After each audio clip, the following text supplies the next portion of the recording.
On today's episode of Real Life Tales of Horror, 'Twas the night before Xmas.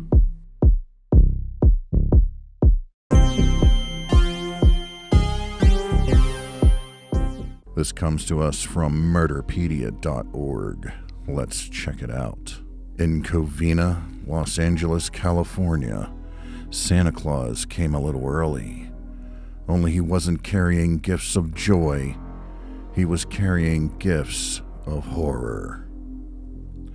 At approximately 11:30 p.m., Bruce Jeffery Pardo, dressed in a Santa Claus suit, knocked on the door of his former in-laws' house, occupied with about 25 people, with a gift-wrapped package in one hand and a handgun in the other.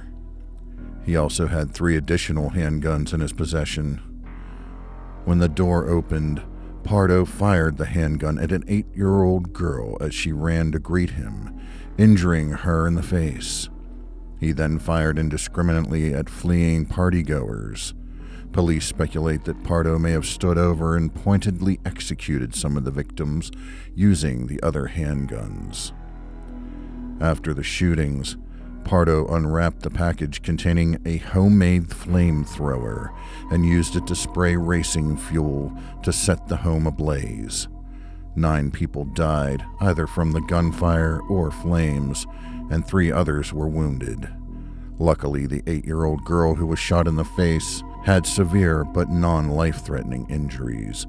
A 16-year-old girl shot and wounded in the back, and a 20-year-old woman who suffered a broken ankle jumping out of the second-floor window. There was one survivor who called the authorities during the attack after escaping to a neighbor's house. The resulting fire soared approximately 40 to 50 feet and took 80 firefighters an hour and a half to extinguish. Due to the intensity of the fire, the identification of the victims had been done by referencing dental and medical records.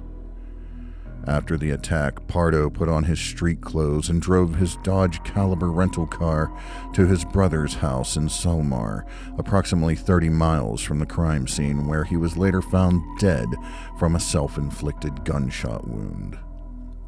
His brother was not present in the home at the time of Pardo's death. It was initially believed that Pardo intended to flee to Canada by plane, as he had bought an airline ticket to a flight on Air Canada. However, subsequently it was discovered the flight was from Los Angeles to Moline, Illinois, with a layover in Minnesota. Pardo had called days before to tell his high school friend that he was planning to visit, but investigators are unsure if he intended to go or if the flight was to fool investigators. He had visited the friend before in October 2008. However, due to suffering from severe third-degree burns on his arms stemming from the blaze, he decided to go against the initial plan. Police found $17,000 in cash cling-wrapped on his legs inside a girdle, and his rental car that had been parked 1 block from his brother's house, which had been rigged by remnants of his Santa suit that would ignite a flame and detonate the car with black powder if removed. Also recovered from the scene were 4 13-round capacity handguns that were each empty and at least 200 rounds of ammunition. Suggesting that what had been inside the car was being treated as a threat, a bomb squad fired an incendiary device into it, destroying and burning it. At Pardo's house in Montrose, police had recovered 5 empty boxes of handgun ammunition, 2 shotguns, and a container for high-octane fuel tank gasoline.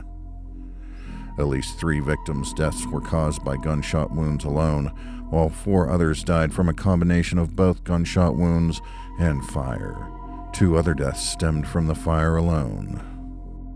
As for the motive, police speculate that the motive of the attack was related to marital problems. Pardo's wife of 1 year had settled for divorce in the prior week. However, Pardo held no criminal record and had no history of violence. He had been fired from his job as an electrical engineer at ITT Electronic Systems Radar Systems in July. There is some speculation that the divorce may have been caused by Pardo concealing a child from a previous relationship. This child was severely injured in a swimming pool accident several years previous. The couple wed on January 2006, but soon grew apart after their marriage When Mr. Pardo refused to open a joint account with Mrs. Pardo, he also expected Mrs. Pardo to take care of her own 3 children with her own finances. In June 2008, divorce court had ordered Bruce Pardo to pay $1,785 a month in spousal support. During the divorce proceeding, Bruce had confided to a friend his wife was taking him to the cleaners. In July, Mr. Pardo was fired for billing false hours, and the court suspended the payments due to the job hardship.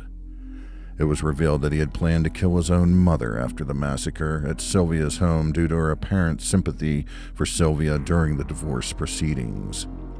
Pardo was required to pay Sylvia $10,000 as part of the divorce settlement, according to the court documents.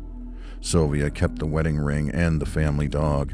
In a court declaration, Pardo complained that Sylvia was living with her parents, not paying rent, and had spent lavishly on a luxury car, gambling trips to Las Vegas, meals at fine restaurants, massages, and golf lessons.